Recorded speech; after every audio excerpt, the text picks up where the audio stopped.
प्रिय भक्तजनों एवं देशवासियों, मैं आचार्य देवेंद्र देव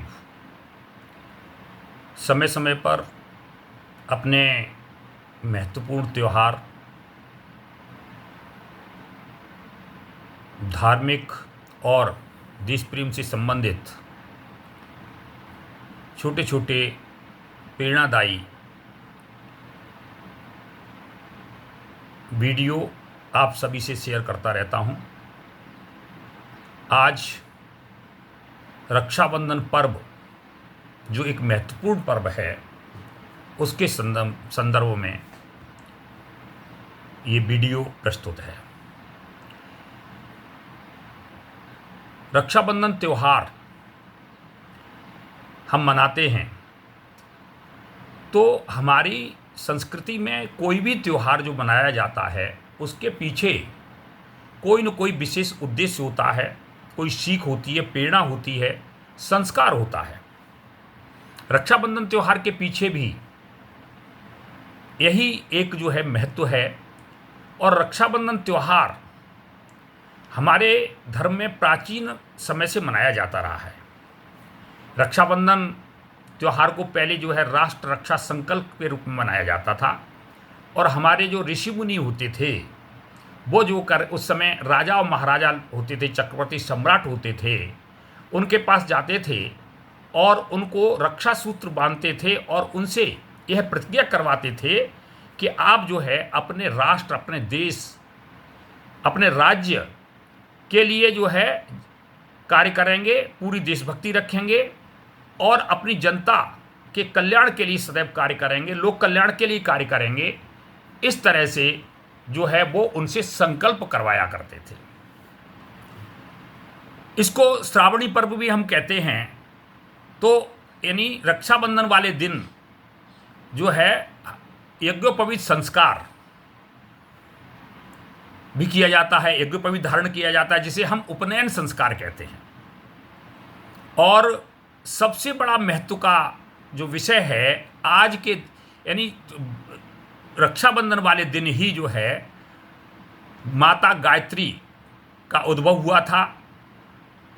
विश्वामित्र जी ने जो है ज्ञान और विज्ञान में मंत्र का क्या महत्व है, तो इस दृष्टि से गायत्री मंत्र की रचना की थी और उनकी उपासना की थी। तो रक्षाबंधन वाले दिन ही माता गायत्री का उद्भव और जन्म हुआ था। तो चाहे वो ज्ञान विज्ञान का क्षेत्र हो और चाहे हमारा धार्मिक और आध्यात्म का क्षेत्र हो, माता गायत्री और गायत्री मंत्र की महिमा जो है बहुत ही अधिक है। अगर हम वास्तव में गायत्री मंत्र का जाप करते हैं तो हमारे जो है पाप कर्म नष्ट हो जाते हैं और हमें जो है ईश्वर की कृपा प्राप्त होती है, वरदहस्त प्राप्त होता है।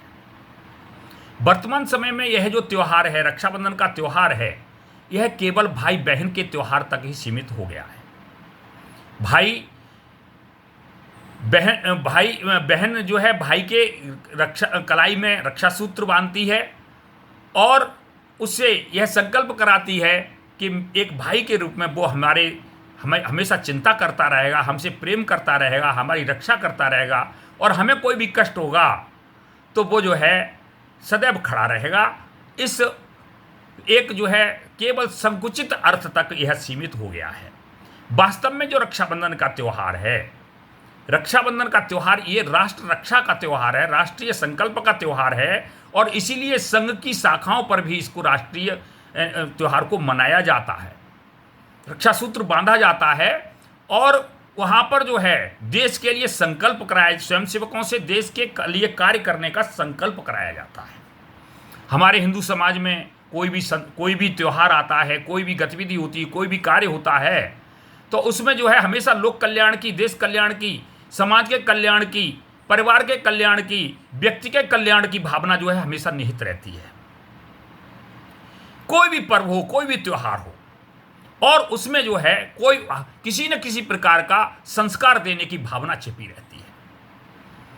तो ये जो राष्ट्र रक्षा का संकल्प का जो है त्यौहार है, दिन है, उस दिन जो है हमें ये संकल्प लेना चाहिए कि हम अपने जो है परिवार में जो भावी पीढ़ी है, जो हमारे बच्चे हैं, उन्हें हम जो है ऐसे संस्कार दें कि वो जो है अपने परिवार से लेकर के और देश के कार्य तक संपूर्ण कार्यों को ठीक प्रकार से जो है संचालित कर सकें। और जब जो है हम अपने परिवार में इन सब चीज़ों को, यानी हम त्यौहार मनाते हैं, त्योहारों के साथ में उनके त्योहारों के महत्व को अपने बच्चों को बताएं और उससे जोड़ते हुए हम जो है उन्हें संस्कार दें, तो हम ये कोई कारण नहीं हो सकता कि हमारे बच्चे जो है आज भी, यानी श्रवण कुमार जैसे, वीर अभिमन्यु जैसे हैं, और इस तरीके से जो है कि छत्रपति शिवाजी जैसे, महाराणा प्रताप जैसे लोग खड़े न हो सके। आवश्यकता केवल यही है कि हम अपने बच्चों को संस्कार दें। हमें अच्छी तरह से पता है कि जब अभिमन्यु गर्भ में थे तो गर्भ में ही, यानी हमारे परिवारों में जो कहानी कहने की परंपरा थी, तो वो अर्जुन जो है चक्रव्यूह भेदन की पूरी कथा जो है वहां पर अपनी पत्नी को सुनाते हैं, तो वो जो है वो चक्रव्यूह भेदन की कथा जो है गर्भस्थ बच्चा जो है वीर अभिमन्यु उसको जो सीख लेता है। तो ये संस्कार की, यानी हम बच्चे को अगर हम कोई अच्छी बात बताते हैं तो वो बच्चा पक्का जो है उसको बात को सीख लेता है, और वो जो है हमारी हर एक छोटी छोटी गतिविधियों से हमें सीखता है। पहले हमारी दादी वगैरह भी जो कहानियां सुनाया करती थी, तो वो दादियां जो है हमें अच्छी तरह से याद होगा, उन दादी माँ की, अपने बड़े बूढ़ों की जो कहानियां हैं वो आज भी हमारे मस्तिष्क पर अंकित हैं और हमें जो है वो प्रेरणा देती रहती हैं। तो अभिमन्यु को उन्होंने जो गर्भ में कोई, यानी एक छोटी सी कहानी सुनाई थी, उन्हें यह पता नहीं था कि ये कितनी बड़ी जो है घटना, कितना बड़ा जो है इसका महत्व होगा और आगे चल करके हमारा वीर अभिमन्यु कितना बड़ा जो है उसमें अपने वीरता का प्रदर्शन करेगा। और जब महाभारत का युद्ध चल रहा होता है तो एक रणनीति के तौर पर अर्जुन को युद्ध क्षेत्र से बाहर जो है बहुत दूर ले जाया जाता है। उसी समय जो है उनको जो है युधिष्ठिर को बंदी बनाने की योजना थी, हैं, तो वो चक्रव्यूह का जो रचना की थी द्रोणाचार्य ने, उन्हें अब युधिष्ठिर को किसी भी तरीके से बंदी बनाने की योजना थी, पर अब वहां पर समस्या ये आ रही थी कि उस चक्रव्यूह का भेदन कौन करे। तो वो जो एक छोटा सा बालक आकर के कहता है कि मैं उसका चक्रव्यूह का भेदन करूंगा, तो उसके इन बातों पर कोई विश्वास नहीं करता है, लेकिन वो कहता है नहीं चाचा मैं उसका भेदन कर दूंगा। आप ये मत समझो कि मेरे वो छोटा बच्चा मत समझो, मैं उसका भेदन कर दूंगा। और वो ये कहता है क्या कहता है, सत्य कहता हूं सखे सुकुमार मत जानो मुझे, यमराज से भी युद्ध में प्रस्तुत सदा मानो मुझे, है और की तो बात ही क्या गर्व में करता नहीं, मामा तथा निज तात से भी समर में डरता नहीं। वो बालक कहता है मामा तथा निज तात से भी समर में डरता नहीं। अब आपको सबको पता होगा अभिमन्यु के मामा कौन थे, भगवान कृष्ण थे, और तात कौन थे, सर्वश्रेष्ठ धनुर्धारी अर्जुन थे। वो एक छोटा सा बालक बचपन में एक गर्भ में ही जो है एक इस प्रकार का संस्कार उसके अंदर पैदा हो जाता है, उसका निर्भय हो जाता है, इसलिए कि उसके अंदर जो है ये था कि मैं चक्रव्यूह का भेदन कर दूंगा। उसे पता था मेरे अंदर ये योग्यता है कि मैं चक्रव्यूह का भेदन कर दूंगा, और ये उसके अंदर आत्मगौरव था, साहस था, इसीलिए वो कहता है मामा तथा निजतात से भी युद्ध में डरता नहीं। इस प्रकार की भावना। तो कहने का मतलब ये है कि हम जो है अपने बच्चों को इस तरह के संस्कार दें, उन्हें हम जो है इस तरीके से सिखलाई दें, उन्हें हम ज्ञान दें, उनको पूर्ण बनाएं और उनको शक्ति संपन्न बनाएं। और जो शक्ति संपन्न होता है, तो वो व्यक्ति किसी से डरता नहीं है। अब अभिमन्यु जैसा बालक चक्रव्यूह का भेदन करता है और उसे ये पता था, तो वो यही बता देता है कि मैं जो है 7वें द्वार का भेदन करना, मैं जो है उस समय मेरी माता सो गई थी, इसलिए मैं 7वें द्वार का भेदन नहीं कर पाता हूं। ठीक है, लेकिन फिर भी वो युद्ध क्षेत्र में उतर जाता है, परिणाम को जानता है और फिर भी युद्ध क्षेत्र में उतर जाता है, और इतना भयंकर जो है वहां पर नरसंहार करता है कि वहां पर जो है जो साथ साथ जो है बहुत बड़े बड़े कर्ण जैसे महारथी थे, जयद्रथ जैसे महारथी थे, उनको भी जो है उतरना, इकट्ठा होना पड़ता है और उनसे उससे एक छोटे से बालक जो है वो 7 महारथियों से युद्ध करता है। आगे का परिणाम तो हम सबको पता है। तो हमें जो है ये आवश्यकता है, केवल हम जो है किसी त्योहार को केवल त्योहार के रूप में उसको मना करके उसे छोड़ दें, तो ऐसा हमें नहीं करना चाहिए। हमें अपने बच्चों को संस्कार देना चाहिए ताकि वो पूर्ण बने, शक्ति संपन्न बने। और जो व्यक्ति शक्ति संपन्न होता है उसके लिए भी कहा जाता है, क्षमा सोबती उस भुजंग को, क्षमा सोबती उस भुजंग को जिसके पास गरल है, उसको क्या जो दंतहीन विषहीन विनीत सरल है। यानी क्षमा जो होती है ना, उस व्यक्ति को ही शोभा देती है जिसके पास विष होता है, उस नाग को ही क्षमा देती है जिसके पास विष होता है, जिसके पास दांत ही नहीं है। तो वो कहीं किसी सोचे कि हम इसे क्षमा कर दें, तो ऐसा नहीं है। तो कहने का मतलब यह है कि अगर हमारा बच्चा वास्तव में शक्ति संपन्न है तो वो कहीं पर भी जो खड़ा हो जाएगा और ऐसी स्थिति पैदा कर देगा कि सामने वाला आकर के गिड़गिड़ाएगा और वो अच्छे कार्य के लिए प्रेरित होगा और कहेगा मुझे छोड़ दो, मैं भविष्य में अच्छा कार्य करूंगा। तो कहने का मतलब यह कि आप अपने बच्चे को इस तरीके के संस्कार दे दें कि वो पूर्ण बने, कहीं पर भी डरे नहीं, हर कार्य को ठीक प्रकार से करे।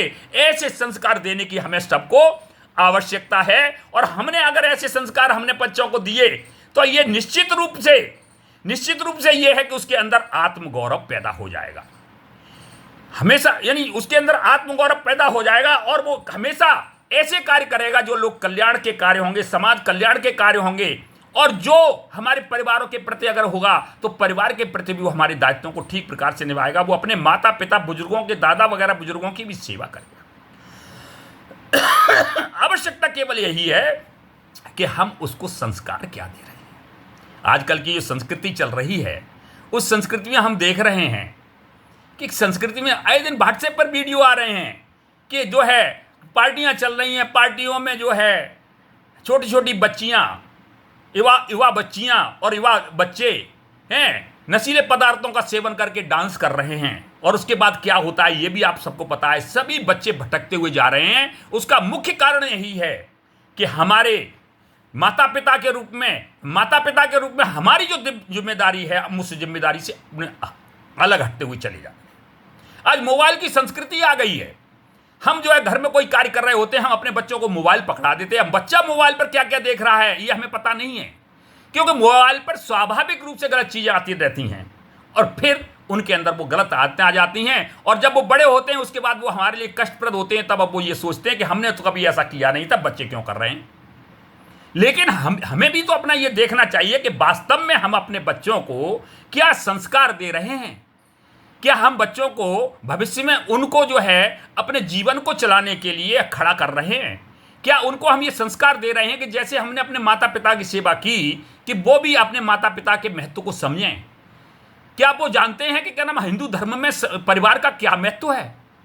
क्या वो जानते हैं कि आज जो है रामायण महाभारत की कहानी हम जो किसी बच्चे को सुनाते ही नहीं है। आज जो सीरियल चलते हैं, हमारे घर में भी सीरियल चलते हैं, हम लोग भी बैठ करके जो सीरियल देखते हैं तो ऐसे सीरियल देखते हैं जिसमें जो है पति और पत्नी के जो है अन्य लोगों से संबंध होते हैं, तलाकें हो चुकी होती हैं और वो दूसरी तीसरी शादी करता होता है। तो बच्चों को जो है हमेशा यानी किस प्रकार के हम संस्कार दे रहे हैं। तो आवश्यकता केवल यही है कि हम अगर वास्तव में बच्चों को प्रारंभ से ही ऐसे संस्कार देते हैं, उनको पूर्ण बनाते हैं, तो उनके अंदर आत्मगौरव स्वतः ही जो आ जाता है और वो किसी भी कार्य के अंदर किसी प्रकार से कभी किसी प्रकार से डरते नहीं हैं और जो है सदैव कार्य करने के लिए तैयार रहते। कोई भी कार्य उनके सामने आ जाए वो उस कार्य को कर सकते हैं।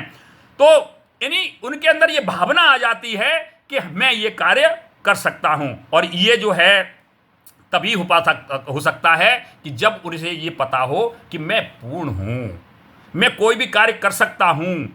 तो जब हम ये सोच लेंगे हम ये कार्य कर सकते हैं, तब ही वो जो है वो सोचता है, यानी उसके मन के अंदर ये भावना आ जाती है और वो ये कहता है, वो ये भी बता देता है कि जब तक साथ एक भी दम हो अवशिष्ट एक भी धड़कन, रखो आत्मगौरव से ऊंची पल के ऊंचा सिर अपना मन। एक बूंद भी रक्त शेष हो, एक बूंद भी रक्त शेष हो, जब तक तन में है शत्रुंजय, दीन वचन मुख से न उचारो, मानो नहीं मृत्यु से भी भय। ये भाव हम अपने बच्चे में जाकर भर देते हैं कि हमें आपको जो है अपने आत्म गौरव को रखना है, किसी भी तरीके से दीन वचन नहीं उचारना है, अपने आप को पूर्ण बनाना है और ऐसे कार्य करना है कि आपका पलकें, आपका सिर, आपका मन जो है हमेशा ऊंचा रहे और ये आपको ये पता हो कि हम इस कार्य को कर सकते हैं। और आपके अंदर अगर शरीर के अंदर एक भी बूंद शेष है, तब तक आप जो है किसी भी तरीके से दीन वचन नहीं उतरना चाहिए और जो है आपको मृत्यु का भय नहीं होना चाहिए, क्योंकि जो है मृत्यु तो जो है एक जो है यानी जैसे मृत्यु जो होती है, आत्मा जो है एक शरीर को त्याग कर दूसरा शरीर, जिस तरीके से हम कपड़े को परिवर्तित करते हैं उसी तरीके से शरीर को जो चेंज कर लेता है। तो कहने का मतलब ये है कि हम अपने बच्चे को पूर्ण अगर बनाते हैं, उसे ये सिखाते हैं कि तुझे जो है दीनहीन बनने की आवश्यकता नहीं है, तू वास्तव में अगर ठीक प्रकार से अपनी पढ़ाई करेगा तो एक नहीं अनेकों नौकरी तेरे सामने आ जाएंगी, अनेकों प्रकार के तू कार्य कर सकता है, किसी भी क्षेत्र में जा सकता है, किसी प्रकार का जो कोई भी तेरे को जो है ऐसी जिम्मेदारी मिल सकती है कि तू जो है वहां पर अपने आप की पूर्णता के आधार पर उसका अपनी जो है योग्यता को सिद्ध करेगा। तो इस प्रकार की भावना यदि हम अपने बच्चे के अंदर पैदा कर लेते हैं तो वास्तव में जो है हमारा बच्चा ठीक प्रकार से कार्य कर सकता है और कहीं पर भी जो है किसी भी प्रकार से जो है वो यानी पीछे नहीं हट सकता है। तो कहने का मतलब यह है, आवश्यकता यही है कि हम जो है अपने बच्चे को तैयार कैसे करते हैं। हम अपने बच्चों को संस्कार देते हैं, जैसे एक कुम्हार होता है, कुम्हार जो अब सुराही बनाता है तो वो जो है घड़े यानी सुराही को बनाते समय भी जो है उसे यानी घड़े को बनाते समय भी जो है अब एक अंदर से हाथ लगा लेता है और जो ऊपर से चोट मारता है। गुरु कुमार शिष्य कुंभ है, गड़गड़ काढ़े खोट, अंतर हाथ सहार दे बाहर बाहे चूट। तो कहने का मतलब ये जो दोहा कहा गया है गुरु कुम्हार शिष्य कुंभ है, ये केवल गुरु और शिष्य के शिष्य तक ही सीमित नहीं है। हम अपने परिवार में हैं तो गुरु के रूप में हम माता पिता हैं, भाई बहन हैं, ये सभी जो है एक गुरु का ही कार्य करते हैं। और एक जो छोटा बच्चा होता है उसको जो है संस्कार देने का कार्य करते हैं। अगर हमें बच्चे को लगता है कि इसके अंदर ये बुराई आ रही है तो उसे हम बुराई जो है थोड़ा बहुत उसे दंड दे करके भी, उसको जो है किसी प्रकार से डरा करके भी हम जो है उसकी बुराई को दूर करें, ये हमारा कर्तव्य है। यानी हमें उसको जो अंदर जो कोई कमी आ रही है उसको निकालना है और उसके अंदर गुणों को भरना है। जैसे कुम्हार जब घड़े को या सुराही को बनाता है तो बनाने के बाद भी वो क्या करता है, उसमें तरह तरह के रंग भरता है, सजाता है। और जब सुराही देखी होंगी आपने, तरह तरह की सजाई बड़ी आकर्षित करने वाली सुराही भरी होती है। तो ये रंग बच्चों में हमें भरने हैं। और जब सुराही में जैसे कुम्हार ने सुराही तो बना दी अब उसमें हम अगर विष भर देते हैं तो वो समाज के लिए विध्वंसक हो सकता है, किसी के प्राण ले सकता है। लेकिन उसमें अगर हम अमृत भरते हैं तो वो किसी को जो है जीवन को बचा सकता है, औषधि भरते हैं तो किसी के जीवन को बचा सकती है। तो कहने का मतलब ये है, अच्छे और बुरे संस्कार से हम अपने बच्चों को यानी तैयार कर सकते हैं। और तैयार करते करते जो है यानी वो जब हम अगर इससे अच्छे संस्कार देते हैं तो वो केवल हमारे परिवार के लिए ही चिंता नहीं करेगा, हमारे परिवार के लिए चिंता नहीं करेगा, यानी हमारे एक परिवार के रूप में, परिवार के सदस्य होने के रूप में वो अपने सभी संबंधों को अच्छी तरह से निभाएगा, सबकी जो है आवश्यकता के अनुसार कार्य करेगा। यानी जो अच्छा व्यक्ति होता है वो हर जगह ठीक प्रकार से फिट बैठता है, सही कार्य करता है, वो किसी को परेशान नहीं होने देता। वो चाहे उसके परिवार का व्यक्ति बूढ़े माता पिता हो, दादा दादी हो, या फिर जो है यानी बाहर देश से निकल करके भी अगर समाज में पड़ोस में होता तो पड़ोस में भी ठीक प्रकार से कार्य करता है, समाज में आता समाज में भी ठीक कार्य से कार्य करता है, और जब देश में जाता है तो देश में भी ठीक प्रकार से कार्य करता है। ये जो है निश्चित रूप से तय है। लेकिन आवश्यकता केवल यही है कि हम जो त्योहार आ रहे हैं, इन जैसे रक्षाबंधन का त्योहार राष्ट्र रक्षा संकल्प का त्योहार है, तो हमें जो है इस त्योहार के महत्व को भी, पीछे के महत्व को, हमारा जो पीछे का जो महत्व है, हमारा जो इतिहास है, हमारी जो संस्कृति है, हमारे जो धर्म है, हमारे धर्म में ये सब कुछ का महत्व जो बताया जाता है वो संपूर्ण महत्व भी त्योहार पर बच्चों को बताया जाना चाहिए। क्या ये त्योहार केवल राखी तक ही सीमित नहीं है ये अपने देश के लिए भी जरूरी है। और राष्ट्रीय स्वयंसेवक संघ जब भी कोई कार्य करता है तो वो जो है देश की सुरक्षा को लेकर के कार्य करता है, देश के हित में लेकर के कार्य करता है और स्वयंसेवकों को सिखाता है। इसीलिए रक्षाबंधन का त्यौहार जो है वो अपने स्वयंसेवकों के बीच में शाखा पर भी मनवाते हैं। तो कहने का मतलब ये है, हमारे लिए देश सर्वोपरि होना चाहिए, सर्वोपरि की भावना होना चाहिए और ये भाव होना चाहिए, नहीं जीते जी सकता देख विश्व में झुका तुम्हारा भाल, वेदना मधु का भी कर पान आज उगरूंगा करल गराल। यानी जब देश की बात आती है तो भयंकर वेदना को भी धारण करके और मैं जो है करल गराल बन जाऊंगा, यानी विष बन जाऊंगा और सबको विध्वंस कर दूंगा। देश हित की जब बात आ जाती है, ये भाव हमारे अंदर आना चाहिए। और यानी ये भाव क्यों आना चाहिए? क्योंकि हमारा देश कभी किसी को, हमारे यहां कहते हैं सर्वे भवन्तु सुखिनः सर्वे सन्तु निरामया सर्वे भद्राणि पश्यन्तु मां कश्चित् भाग्येत। कहने का मतलब ये, यानी संघ ने इसे कल्याण मंत्र के रूप में लिया है। क्यों? सर्वे भवन्तु सुखिनः, सब सुखी हों, सब निरोगी हों, यानी पूरे विश्व की संकल्पना लेकर के संघ चलता है, हमारा दर्शन चलता है, हमारी भारतीय संस्कृति चलती है, हमारे त्योहार चलते हैं, जो भी संस्कार हमारे त्योहार देते हैं वो विश्व की परिकल्पना लेकर के देते हैं, अड़ोस पड़ोस की चिंता करके देते हैं। हम जो है गरीबों को दान करते हैं, जीवों को खिलाते हैं। तो ये जो संस्कृति है हमारी, इस संस्कृति का भाव हमारे को उनके अंदर भर देते हैं, तो हम जो है ठीक प्रकार से वास्तव में कार्य करते हैं। हमें हमेशा ये ध्यान रखना चाहिए कि हमारा देश जो है हमारे लिए सब कुछ है। हमारा परिवार तो है, हमारे बच्चे भी हैं, सब कुछ है। हम अपने परिवार और बच्चों को परिवार और बच्चों में जो संस्कार पैदा करेंगे, उनकी चिंता रखेंगे, उनका ध्यान रखेंगे, लेकिन हम अपने देश की जब बात आएगी तो हम अपने देश के लिए भी खड़े रहेंगे। और हमें यह भी ध्यान रखना चाहिए कि जो है हम देश के लिए कार्य करते हुए हमेशा ये तथ्य ध्यान रखेंगे, हमने जो है विश्व में जो है विश्व के कल्याण की चिंता की है, सर्वभौम सुखना की चिंता की है कि इस हिसाब से हम कार्य करते हैं। तो हमें यह भी ध्यान में रखना चाहिए, लेकिन अगर हमारे देश पर कोई आंच आती है तो हमें ये बच्चों को सिखाना चाहिए। हम तो सीखे हुए हैं, लेकिन हमें अपने बच्चों को भी सिखाना चाहिए और उन्हें बताना चाहिए कि हमारा देश की कल्चर क्या है, संस्कृति क्या है। न सीमा का हमारे देश ने विस्तार चाहा है, किसी के स्वर्ण पर हमने नहीं अधिकार चाहा है, मगर यह बात कहने में न चूके हैं न चूकेंगे, लहू देंगे मगर इस देश की माटी नहीं देंगे। लहू देंगे मगर इस देश की माटी नहीं देंगे। यह भाव होना चाहिए। कहने का मतलब यह है कि हम अपने देश के लिए सर्वस्व अर्पण करने के लिए हमेशा तैयार रहें। यह भाव हमारे बच्चों के अंदर भी आना चाहिए। केवल हमारे अंदर ही अगर रहा, हम ही संस्कारित बने, तो हमारी पीढ़ी संस्कारित नहीं बनी, तो हम अपने बच्चों को क्या सिखा रहे हैं?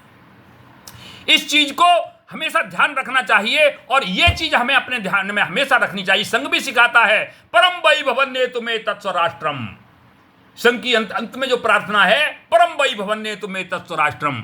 हम जो है अपने राष्ट्र को परम वैभव पर ले जाएंगे। और परम वैभव पर कैसे राष्ट्र जाएगा? जब हमारे परिवार के छोटे छोटे बच्चे, यानी इकाई के रूप में छोटे छोटे बच्चे संस्कारित होंगे, अच्छी आदतों से पूर्ण होंगे, शिक्षा उनकी पूर्ण होगी, सिखलाई पूर्ण होगी, देशभक्ति की उनके भावना पूर्ण होगी, यानी हर तरीके से वो पूर्ण होंगे। जो वास्तव में पूर्ण होता है वही वास्तव में सिंह पुरुष होता है। और जब सिंह पुरुष होता है तो वही जो है अच्छे प्रकार से कार्य कर सकते हैं। जो कायर होता है वो तो मैं करता रहता है। जैसे कहा भी गया है, अश्व नैव गजन नैव व्याघ्रम नैव नैव च अजा पुत्रम बलिम ददात देवो दुर्बल घातका। अश्व नैव घोड़े की नहीं, गजन नैव हाथी की नहीं, व्याघ्रम नैव नैव च शेर की तो कभी नहीं, अजा पुत्रम बलिम ददात देवो दुर्बल घातका। यानी कहने का मतलब जो अजा पुत्र होता है उसकी बलि दी जाती है। बकरी का बच्चा जो मैं करता है उसकी बलि दी जाती। तो हमें ये जो है अपने बच्चों को मैं करने वाला नहीं बनाना है कि वो केवल हमें, हमारा परिवार, हम दो, हमारे दो, यहां तक ही सीमित हो जाए। अगर आपने ये किया तो वो बच्चा आपकी भी सेवा नहीं करेगा, अपने पड़ोस की भी चिंता नहीं करेगा, गांव की भी चिंता नहीं करेगा, देश की भी चिंता नहीं करेगा। और ऐसा बच्चा जब पढ़ लिख करके भी तैयार कर भी दोगे तो वो जो है यहां नहीं विदेश में जाकर कुछ करेगा, देश के लिए जो है अलग, देश के विपरीत कार्य करेगा। तो हमें जो है ये हमेशा याद रखना है कि हम अगर वास्तव में बच्चे को ठीक प्रकार से संस्कारित करते हैं तो वो परिवार का भी ध्यान रखेगा, पड़ोस का भी रखेगा, देश का भी रखेगा और यहां से बढ़ करके वहां पर जो है अपने देश की भी चिंता करेगा। इसीलिए कहा है, जिए तो सदा उसी के लिए, जिए तो सदा उसी के लिए, यही अभिमान रहे ये हर्ष, निछावर कर दें हम अब सर्वस्व हमारा प्यारा भारतवर्ष, निछावर कर दें हम सर्वस्व हमारा प्यारा भारतवर्ष। ये चीज जो है हमने अपने बच्चों को अगर सिखा दी, ये संस्कार हमने अपने बच्चों को दे दिया, तो हमारा बच्चा वास्तव में पूर्ण होगा, वो हर क्षेत्र में सफल होगा, चाहे वो धर्म का क्षेत्र हो, चाहे देश के लिए कार्य हो, चाहे पड़ोस के लिए कार्य हो, चाहे मोहल्ले के लिए कार्य हो, कहीं पर भी कोई भी कार्य होगा उसका कार्य पूर्ण होगा। और वो जो पूर्ण मानव के रूप में कार्य करेगा तो वास्तव में वो समाज का एक उपयोगी अंग बनेगा और हम माता पिता के रूप में हमारी जिम्मेदारी पूरी हो जाती है। तो इसलिए त्योहारों पर हमें ये विशेष ध्यान रखना चाहिए कि हम अपने बच्चों को तो ये चीज़ें सिखाएं। तो आज यानी रक्षाबंधन का त्यौहार है, इस पर भी हमें इसी दृष्टि से जो है चिंतन मनन करना चाहिए, अपने बच्चों को संस्कार देना चाहिए। यही मैं जो है संदेश इस आज देना चाहता हूँ। धन्यवाद।